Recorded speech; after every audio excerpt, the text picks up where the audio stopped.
अस्सलामुअलैकुम जी। Welcome to my YouTube channel. Hope सब ठीक होंगे। आज की इस वीडियो में हम स्टार्ट करने जा रहे हैं जेंडर स्टडीज एमसीक्यू सीरीज। आप सबको पता ही है कि सीएसएस के एग्जाम्स जो हैं वो फेब में होने वाले हैं। फर्स्ट फेब को फर्स्ट पेपर है, ठीक है। तो मुझे लगा कि शायद मुझे ये सीरीज जो है वो स्टार्ट करनी चाहिए बेसिकली उन स्टूडेंट्स के लिए जो कि सीएसएस 2023 में अपेयर होने जा रहे हैं, ठीक है। ये सीरीज इंशाल्लाह हम कंटिन्यू रखेंगे। ऑलमोस्ट एक मंथ इसमें लगेगा और हमारे इस सब्जेक्ट यानी सीएसएस जेंडर स्टडीज जो ऑप्शनल सब्जेक्ट है इसके हमारे एमसीक्यूज जो है वो कवर हो जाएंगे। तो चलिए फिर स्टार्ट करते हैं। डेली इंशाल्लाह हम 10 एमसीक्यूज करेंगे और वो 10 एमसीक्यूज भी करने की एक स्ट्रेटजी है जो मैं आपको फॉलो करवाऊंगी। वो किस तरह से करनी है वो अभी मैं आपको बता देती हूँ कि डेली हम 10 एमसीक्यूज करेंगे और उन 10 एमसीक्यूज को भी हमने क्रॉस क्वेश्चन करके पढ़ना है। इससे क्या होगा कि अगर इन केस पेपर में डिफरेंस आ जाता है, कोई भी दो डेफिनेशंस आ जाती हैं या कोई भी कह लो कि पॉइंट आ जाते हैं, उनका डिफरेंस पूछ लिया जाता है। तो इस तरह क्रॉस क्वेश्चनिंग करने से एक तो ये कि हमारे वो उस तरह शॉर्ट जो क्वेश्चन का पोर्शन होगा वो भी कंप्लीट हो जाएगा, यानी कवर हो जाएगा। और साथ ही आपके एमसीक्यूज जो है वो वाला पोर्शन यानी ऑब्जेक्टिव जो 20 मार्क्स क्या ऑब्जेक्टिव पोर्शन होता है जिसमें एमसीक्यूज होते हैं तो आपका वो भी कवर हो जाएगा, ठीक है। तो बाज दफा जो है वो एमसीक्यूज की फॉर्म में कुछ डेफिनेशंस पूछ ली जाती हैं, बाज दफा कुछ एक्ट जो एक्ट हैं जेंडर स्टडीज में तो उनके बारे में पूछ लिया जाता है, उनकी डेट्स के बारे में पूछ लिया जाता है। बाज दफा जो है वो एब्रिविशंस पूछ लिए जाते हैं, ठीक है। तो इंशाल्लाह हम इन सब चीज़ों को कवर करेंगे। तो वीडियो शुरू करने से पहले चैनल को लाइक करें, सब्सक्राइब करें, शेयर करें। और फर्दर आप जो भी चाहते हैं, आपके जो भी क्वेश्चंस हैं, अगर आप लोग चाहते हैं कि मैं फर्दर जो रिमेनिंग ऑप्शनल हैं कंपलसरी सब्जेक्ट्स हैं उन पे भी मैं एमसीक्यू सीरीज स्टार्ट करूं तो आप मुझे कमेंट सेक्शन में लाजमी मेंशन कीजिएगा। तो इंशाल्लाह मैं उस पर भी काम करूंगी, ठीक है। चलिए जी स्टार्ट करते हैं। फर्स्ट एमसीक्यूज है हमारा जी, the person who sports feminism is called. ठीक है, वो शख्स जो फेमिनिज्म को सपोर्ट करता है वो क्या कहलाता है? फेमिनिस्ट कहलाता है, ठीक है। तो अब हम इसकी फर्दर देख लेते हैं कि फेमिनिज्म होता क्या है, ठीक है। तो ये जो मैंने हाईलाइट की हुई है चीजें ये उनकी एक्स्ट्रा डिटेल है उन एमसीक्यूज की, ठीक है। ये वन लाइनर एमसीक्यूज मैंने आपके लिए बनाए हैं और फर्दर उनके साथ मैंने डिटेल बता दी है, ठीक है। अच्छा जी, हम देखते हैं कि फेमिनिज्म क्या है। फेमिनिज्म क्या है जी, इसकी डेफिनेशन मैंने बता दी है। Feminism is the belief in full social economic political equality for women, ठीक है। कि वुमेन को सोसाइटी में ओवरऑल इकोनॉमिकली पॉलिटिकली उन्हें जो ओवरऑल हमारी सोसाइटी में राइट्स दिए जाएं या देने चाहिए तो वो क्या कहलाता है? जो लोग इस चीज़ पे बिलीव करते हैं उन्हें फेमिनिस्ट कहते हैं, ठीक है। और ये चीज़ क्या कहलाती है? फेमिनिज्म। सेकंड हमारा एमसीक्यूज है जी, who is the founder of अप्पा APWA, ठीक है। तो बेगम राना लियाकत अली खान जो थी वो इसकी फाउंडर थी। अब ये क्या है, क्या चीज APWA अप्पा इसको बोलेंगे तो ये है क्या चीज? इसका एब्रीवेशन है जी the all Pakistan women's association, ठीक है। और अफवाह as it is the commonly known is a voluntary, non-profit and non-political Pakistani organization whose fundamental aim is the promotion of moral, social, economic welfare of the women of Pakistan, ठीक है। बहुत ही simple words में लिखा है, आपको एक बार ही पढ़ने से इसकी समझ आ जाएगी। ओके, हमने ये देख लिया कि अफवाह जो है वो किस इसकी एब्रिवेशन है और इसकी फाउंडर कौन थी? बेगम राना लियाकत अली खान, ठीक है। और ये कब बनी? 1949 में। और इसका हेड क्वार्टर कहाँ पे है? कराची में, ठीक है। ये अब देख ले, जिस तरह से अगर हम इस तरह से एमसीक्यूज को करेंगे तो आई थिंक हमारा जो ऑब्जेक्टिव पोर्शन होता है 20 मार्क्स का उसमें आपके 20/20 मार्क्स आई थिंक आ जाने चाहिए अगर आप इस तरह एमसीक्यूज को करते हैं, ठीक है। तो इंशाल्लाह हम डिटेल में भी एमसीक्यूज को चैप्टर वाइज भी कवर करेंगे और पास्ट पेपर को भी कंसल्ट करेंगे। अच्छा जी, थर्ड हमारा एमसीक्यूज है, when was the criminal acid act passed. तो क्रिमिनल एसिड एक्ट पाकिस्तान में कब पास हुआ था? वो 2011 में यानी सन 2011 में पास हुआ था।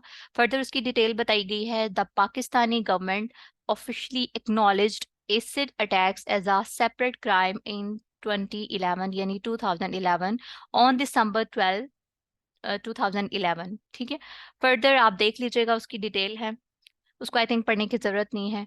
फोर्थ है जी, लिबरल फेमिनिज्म इज अगेंस्ट। जो लिबरल फेमिनिज्म है वो किस चीज के अगेंस्ट है? बायोलॉजिकल डिफरेंस के। अब वो बायोलॉजिकल डिफरेंस क्या है जी? Not recognising sex and gender difference, ठीक है, जिसमें किसी भी सेक्स को फर्दर एक सेपरेट तौर पे उसे रिकॉग्नाइज ना किया जाए और जेंडर डिफरेंस ना हो उसमें। ठीक है, तो हम डिटेल पढ़ लेते हैं कि liberal feminism also called main stream feminism, ये मेन स्ट्रीम फेमिनिज्म भी कहलाता है, is the main branch of feminism defined by its focus on achieving gender equality through political and legal reform within the framework of liberal democracy. Fifth point है जी, development emphasis universal human rights. अब ये है क्या चीज, इसको हम देख लेते हैं। What is gender and development in gender studies? Gender and Development Studies aims to create gender awareness and recognize women's lived experiences and ambitions by placing them at the center of social inquiry. It seeks social justice for the marginalized section of society and advocates for their human rights. Okay? बहुत ही simple हैं फिलहाल, I think इनमें मुश्किल नहीं है। अगर आपने overall अपना जेंडर स्टडीज अभी तक हाफ सिलेबस भी कवर किया है तो आपको ये समझ आ जाएंगे। ठीक है, हमारे 6 MCQs है जी। Wave of feminism. अब ये जो एमसीक्यूज था ओवरऑल, इसमें सेकंड वेव ऑफ फेमिनिज्म के बारे में पूछा गया था, तो मैंने उसको ओवरऑल डिटेल ही यहाँ पे कंटेंट मेंशन कर दिया है कि कौन कौन सी वेव है और कौन सी वेव में क्या क्या चीज जो है वो ऑन डिमांड थी। वेव ऑफ फेमिनिज्म, अब इसमें फर्स्ट वेव है, यानी ओवरऑल 4 वेव्स हैं, लेकिन हमारे सिलेबस में 3 वेव्स ही हम पढ़ेंगे और उन्हीं 3 वेव्स को ही अभी तक कंसीडर किया जाता है। फोर्थ वेव है बट उसको इतना कह लो कि डाइवर्स फॉर्म में या ओवरऑल उससे एक्सेप्ट नहीं किया जाता अभी तक। ठीक है, फर्स्ट वेव है जी 1848 टू 1920। इसका ओवरऑल ड्यूरेशन रहा और उस फर्स्ट वेव में क्या डिमांड थी? Right to vote and education for women.